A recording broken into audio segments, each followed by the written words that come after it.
Bismillahirrahmanirrahim. Assalamu alaikum. My name is Namra Arif, and today I am going to present you the topic non-probability sampling technique. So firstly, what is a sample?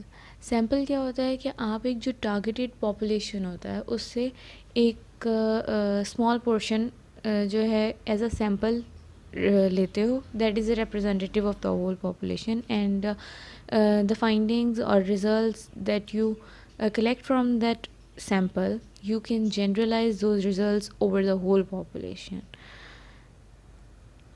In research terms, a sample is a group of people, objects, and items that are taken from a larger population for measurement, right? Samples should be the representative of the whole population to ensure that we can generalize the findings over the research sample to the population as a whole. आपको generalise करना होता है उन results को that you find out from that representative sample. It will be more clear from this illustration, right.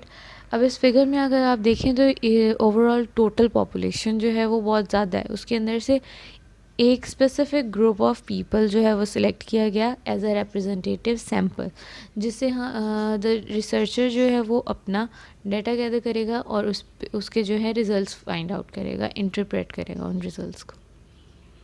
That can be generalise over the whole population, right. So next, there are some types of sampling methods. Majorly जो है हमारे पास two basic types हैं. That comes non-probability sampling and the probability sampling. And now here I am discussing about the non-probability sampling. So what's non-probability sampling? Non-probability sampling क्या होती है? It is a non-random sampling technique, right? इसमें क्या है कि आपके जो respondents हैं they are not given the equal chances of being selected or to respond. ठीक है. It is a group of sampling techniques where the samples are collected in a way that doesn't give all the units in the population equal chances of being selected. इसके अंदर जो है non random सी technique है, organised नहीं है, systematic नहीं है और इसीलिए जो है हर रिस्पोंडेंट को इक्वल चांसेस नहीं मिलते टू रिस्पॉन्ड टू दैट सर्वे और questionnaire that is conducted by the researcher. देखिए, that's a non-random sampling technique. It is based on the subjective judgment of the researcher, right? और मोस्टली जो है ये exploratory studies के लिए बहुत यूज़फुल होती है क्योंकि it is useful, it is beneficial in the studies where cost and time constraints are present. क्योंकि लार्जर पॉपुलेशन में ये दो चीज़ें जो हैं, दो कंस्ट्रेंट्स जो हैं ज़रूरी होते हैं, मतलब होते हैं. ठीक है. और एक्सप्लोरेटरी स्टडीज़ जो हैं ये लार्जर पॉपुलेशंस पे मोस्टली की जाती हैं और जो है इसमें टाइम और कॉस्ट कंस्ट्रेंट्स होते हैं और इसमें जो है लार्जर पॉपुलेशन का जो है सैम्पल फ्रेम जो है हम डिज़ाइन नहीं कर सकते, नहीं कैलकुलेट कर सकते. तो इसलिए जो है it's useful in the exploratory type of studies, right. जैसे कि पायलट सर्वे हम कंडक्ट करते हैं.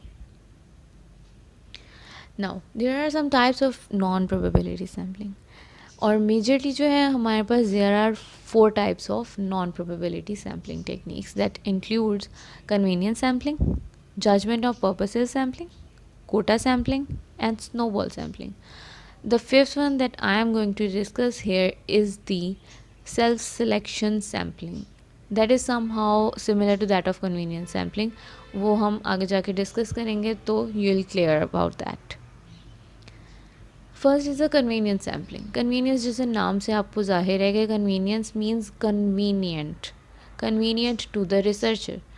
तो जो इंडिविजुअल्स या respondents that are readily available to the researcher या कन्वीनियंटली वो उनसे डाटा गैदर कर सकता है, वो उनके पास जाता है, उनसे अपना सर्वे या इंटरव्यूज़ कंडक्ट करता है और अपना डाटा लेके उसे इंटरप्रिटेशन करता है और रिसर्च कंडक्ट करता है. It is also called as a haphazard sampling, right. अब इसकी डेफिनेशन देख लेते हैं हम. Researcher selects those units from the population that are easily accessible to the researcher. ठीक है. It is a haphazard sampling और इसके अगर हम एग्जांपल देखें तो आ जाता है इसमें कि अगर रिसर्चर को अपने कुछ क्वेश्चनर्स फिल कराने हैं अपनी स्टडीज़ के लिए या इंटरव्यूज़ कंडक्ट कराने हैं, तो वो क्या है सबसे ईजीएस्ट वे है।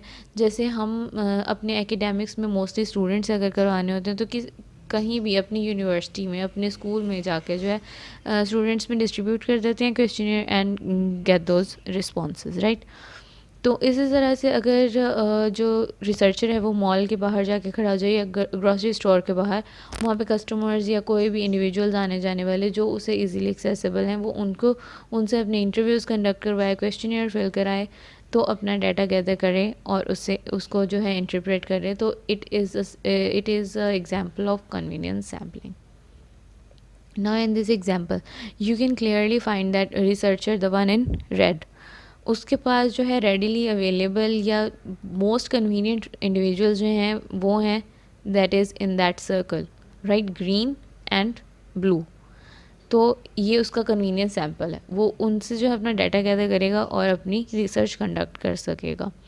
लेकिन इसमें फिगर में आपको no purple figures in that sample, ठीक है। So it is not representative of the whole population, right.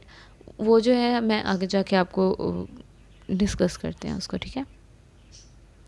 Now here are the strengths of convenience sampling that include subjects are easy to recruit, ठीक है। क्योंकि easily available होते हैं researcher को और वो उन्हें एंगेज कर सकता है और अपनी स्टडी को कंडक्ट कर सकता है।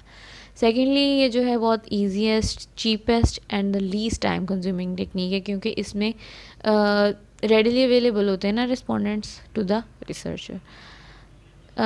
Along with this, there are some weaknesses that includes sample is not as a representative. अब यहाँ पे वो आप अगर फिगर को कंसिडर करें तो उसके अंदर जो लिखा हुआ था that no purple figures in that sample, तो मतलब एक स्पेसिफिक टाइप ऑफ या ग्रुप ऑफ पीपल जो हैं they are not able to respond to that research conducted, तो उनमें उसकी वो राय नहीं आएगी. Might be they will be against to that research और in support to that research, तो वो आपके पास उनकी ओपिनियन नहीं आएगी. So the results that you will interpret can not be generalise over the whole population and there is a high degree of biasness. क्योंकि जो रेडिली अवेलेबल हैं, जो इजीली एक्सेसिबल हैं, उनसे डाटा गैदर किया गया है और इस बायसनेस की वजह से आपके पास मिसलीडिंग इन्फॉर्मेशन आएगी और it is not recommended by the descriptive for the descriptive और कॉजल रिसर्च, क्योंकि इसके अंदर आपको डिस्क्रिप्शंस जो देनी होती हैं उसमें कॉज एंड इफेक्ट रिलेशनशिप्स बताने होते हैं, तो आपकी ये वीक पॉइंट है इन द कन्वीनियंस सैम्पलिंग कि आप उनको जनरलाइज नहीं कर सकते हो over the whole population. Second one is a purposive और जजमेंटल सैम्पलिंग. अब इसके भी नाम से जैसे आपको क्लियर हो रहा है कि इसमें जो रिसर्चर है उसका एक स्पेसिफिक पर्पस या ऑब्जेक्टिव होता है in his mind towards that study he is conducting, तो वो उसी के अकॉर्डिंग उसी अपने ऑब्जेक्टिव को अपने माइंड में रखते हुए जो है अपना जो है sample of expertise of that specific research area जो है वो सिलेक्ट करता है और उसी से डाटा गैदर करता है. तो इसकी डेफिनेशन में ये है कि रिसर्चर जो है he chooses a sample based on who they think would be more appropriate for the studies, ठीक है. उन्हीं स्पेसिफिक ग्रुप ऑफ पीपल को सिलेक्ट करता है that are expert in that particular field और उनको जो है वो उनसे जो है वो अपना डाटा गैदर करता है और रिजल्ट इंटरप्रेट करता है. Subjects are chosen as a sample with a specific purpose और objective in the mind. As I told you before कि एक स्पेसिफिक ऑब्जेक्टिव होता है उसके माइंड में before sampling the respondents. This method is primarily used when there is limited number of expertise in the area being researched. मतलब जो specific expertise हैं of that specific area of research वो अगर limited है उसके पास scanty हैं, तो वो क्या करेगा कि उन्हीं expertise के पास जाएगा ताकि उसको बेटर इन्फॉर्मेशन मिल सके, डाटा गैदर करेगा और उन्हीं को जो है वो रिजल्ट्स उससे इंटरप्रेट करेगा. अब इस एग्जांपल में अगर आप इस फिगर में अगर आप देखें कि होल पॉपुलेशन में सिर्फ जो ब्लैक कलर के इंडिविजुअल्स हैं they are the experts of that specific research area, तो वो उन्हीं स्पेसिफिक ब्लैक कलर के लोगों को लेगा, एक्सपर्ट्स को लेगा, उसी से डाटा गैदर करेगा और उनसे जो है रिजल्ट्स इंटरप्रेट कर लेगा. सो now the strengths of purposive sampling, it is less costly, convenient होती है, लेस टाइम कंज्यूमिंग होती है और आइडियल होती है फॉर द क्वालिटेटिव या एक्सप्लोरेटरी रिसर्च डिज़ाइन के लिए. ठीक है.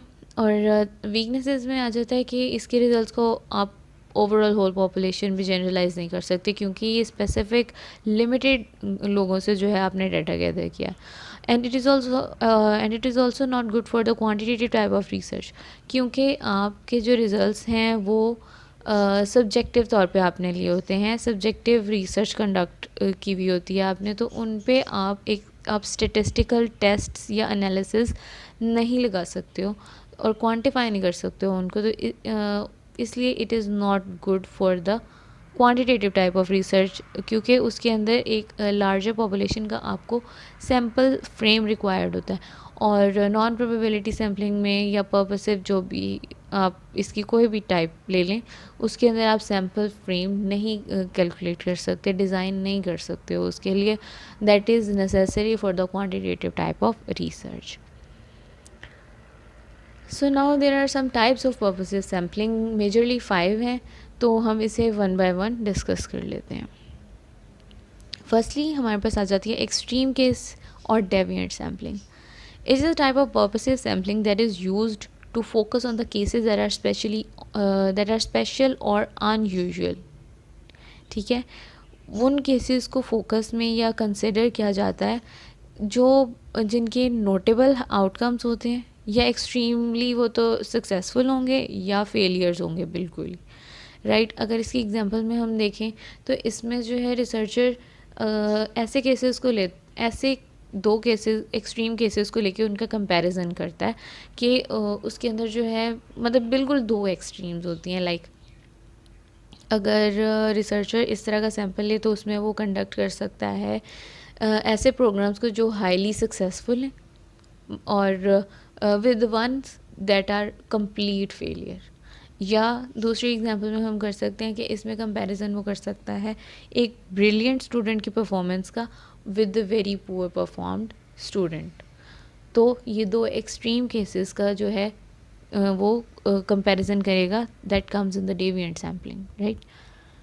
सेकेंड में हमारे पास आ जाता है हेट्रोजेनस और मैक्सिमम वेरिएशन सैम्पलिंग. इसके अंदर क्या करता है कि एक रिसर्चर जो है वाइड रेंज ऑफ पर्सपेक्टिव ले लेता है relating to the area in which he is conducting the research.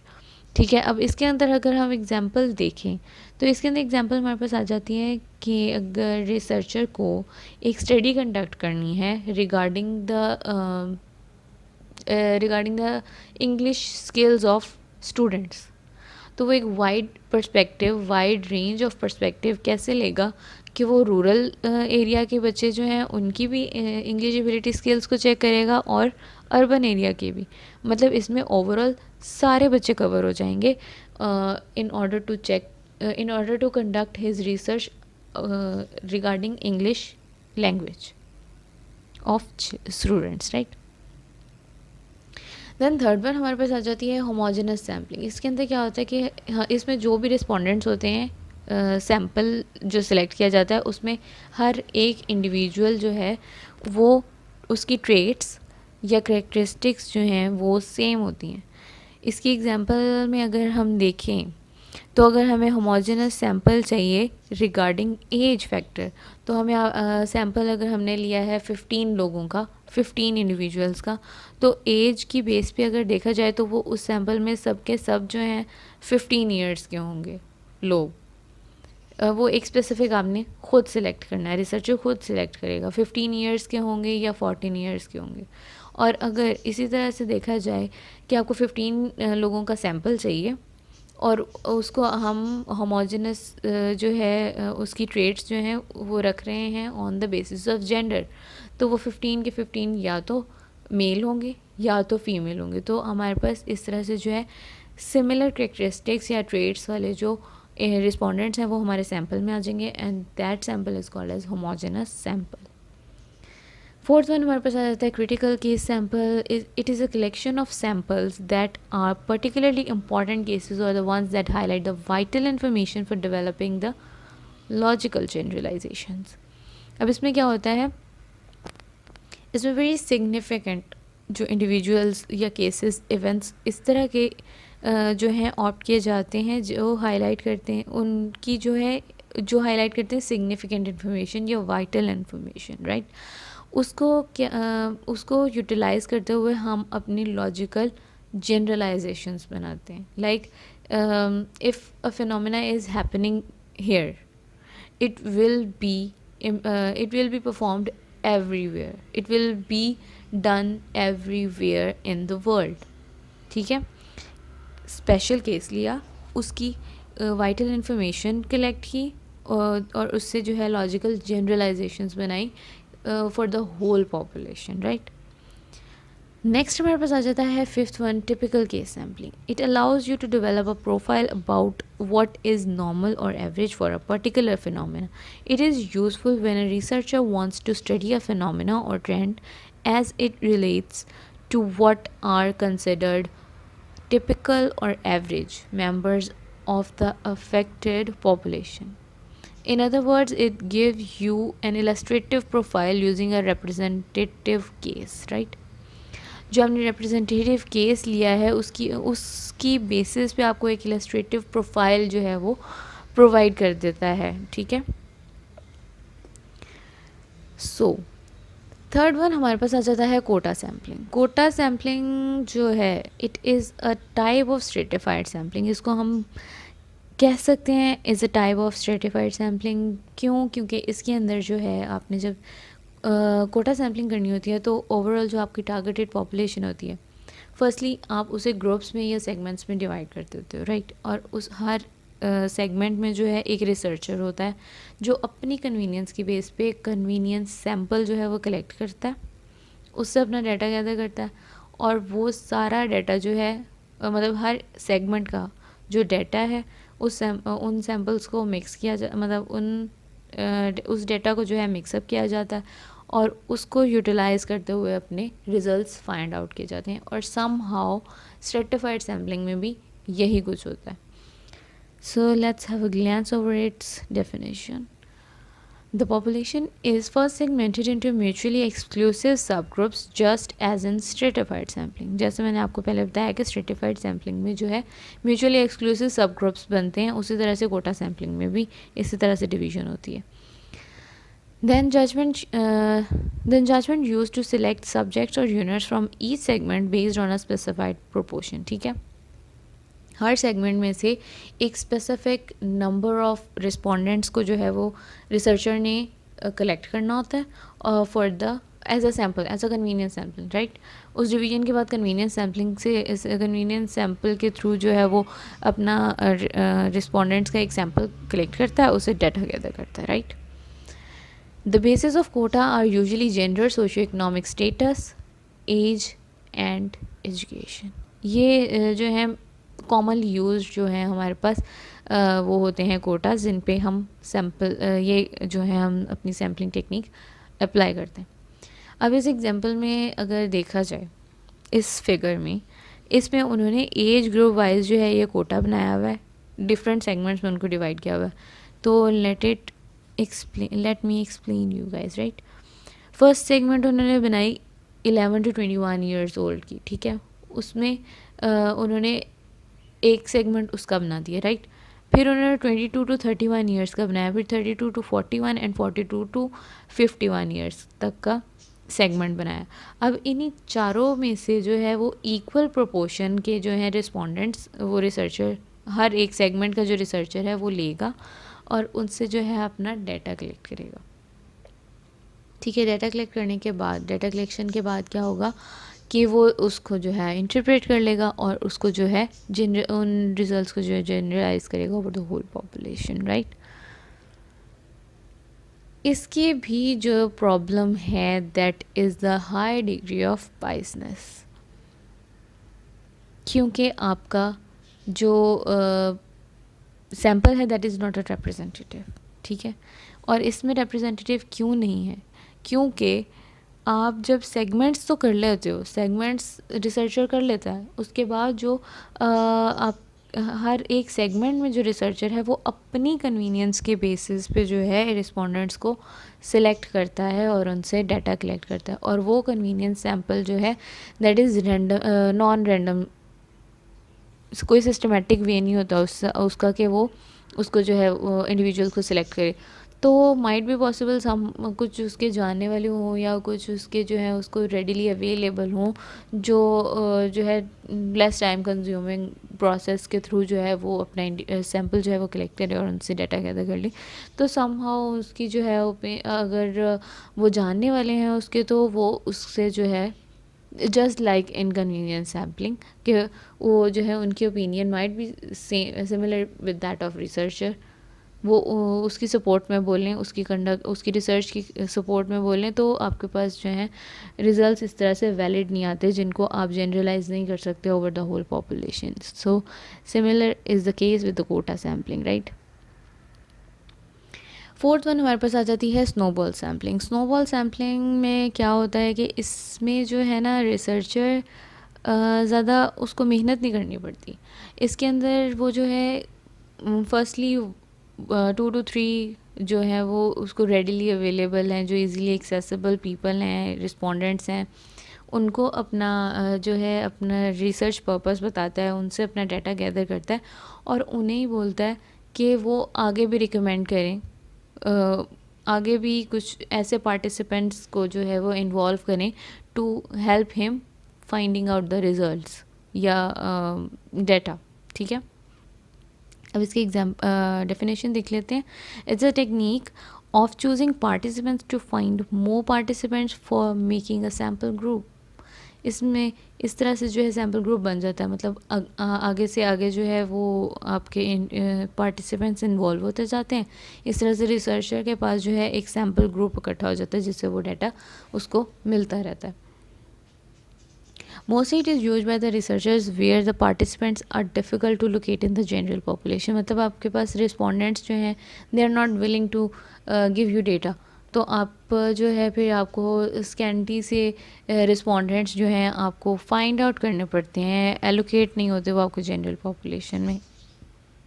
तो आपको जो है उनके लिए थोड़ा सा फोर्स करना वो थोड़े से जानने वाले जो हैं आपके उनको आगे आप रेफ़र करते हो कि मेरा ये काम है, मैंने रिसर्च करनी है कंडक्ट, तो इस पे जो है मुझे डाटा चाहिए and please help me out with the by finding out the more participants. अब इस एग्जांपल से आपको इस फिगर से आपको जो है ज़्यादा क्लियर हो जाएगा कि रिसर्चर ने देखें इनिशियली जो है सिर्फ 3 रिस्पोंडेंट्स हैं जिससे उसने डायरेक्टली किया डाटा गैदर। उसके बाद जो है उन्हीं रिसर्चर को उसने जब कहा तो फर्स्ट ने आगे 2 को कहा, उसने आगे 3 को कहा, इसी तरह से जो है ये चलता जाता है पार्टिसिपेंट्स का ग्रुप। और जब जो है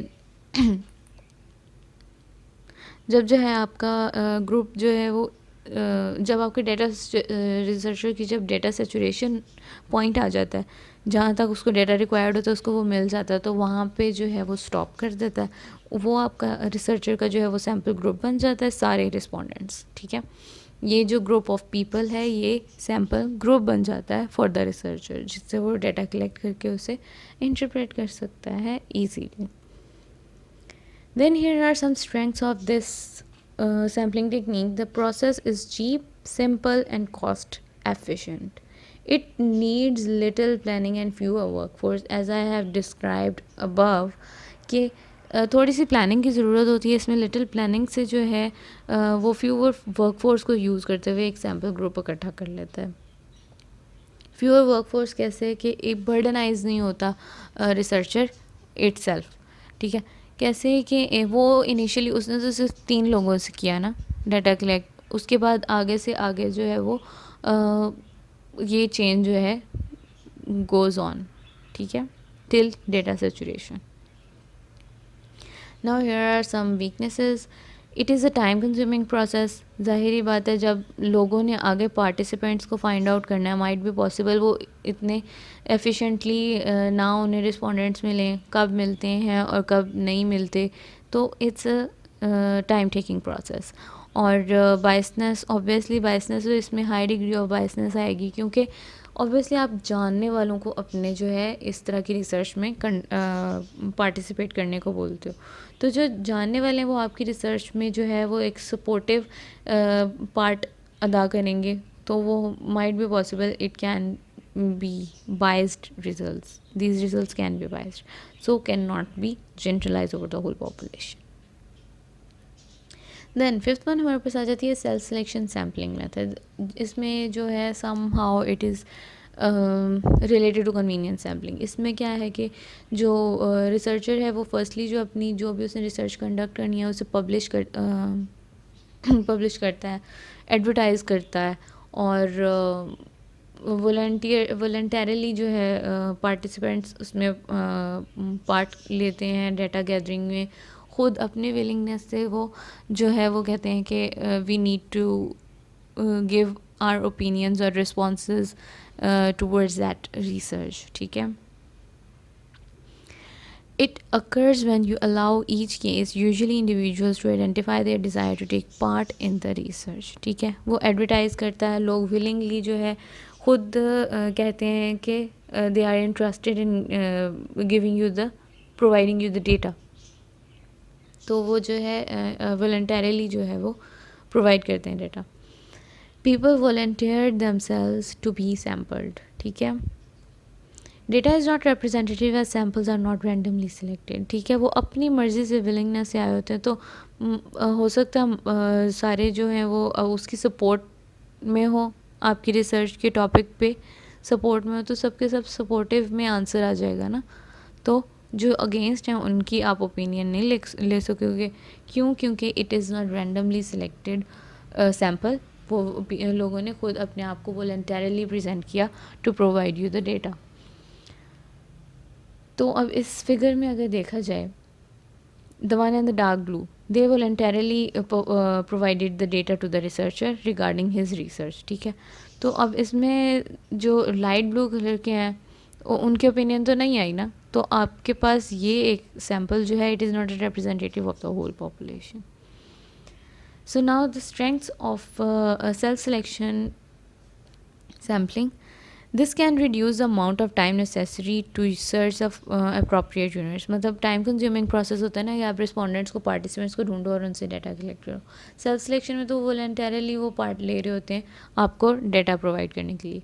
सेकेंडली, द पोटेंशियल यूनिट्स और cases are likely to be committed to take part in the study. वो वॉलंटरली अपनी विलिंगनेस से, अपनी डिज़ायर से जो है वो खुद आपको डाटा प्रोवाइड कर रहे होते हैं, आपको उनके लिए सर्च नहीं करना पड़ता। ठीक है, तो इतना बर्डनाइज नहीं होता researcher.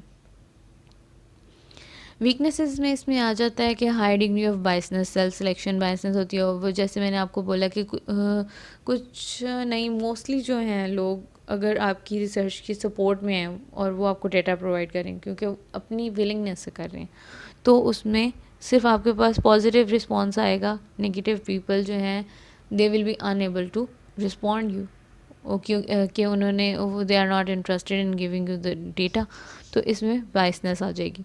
Sample not being representative of the whole population, वही जैसे मैंने आपको फिगर में पीछे हाईलाइट किया कि आपके पास डार्क ब्लू वाले इंडिविजुअल्स की ओपिनियन तो आगे लाइट ब्लू वालों की तो नहीं आई ना, तो आपका जो ये जो सेल्फ सिलेक्शन सैम्पलिंग से जो आपके पास सैम्पल आता है that is not representative and the results can not be generalised.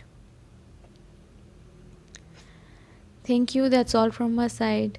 Hope you will understand and have a nice day. Allah Hafiz.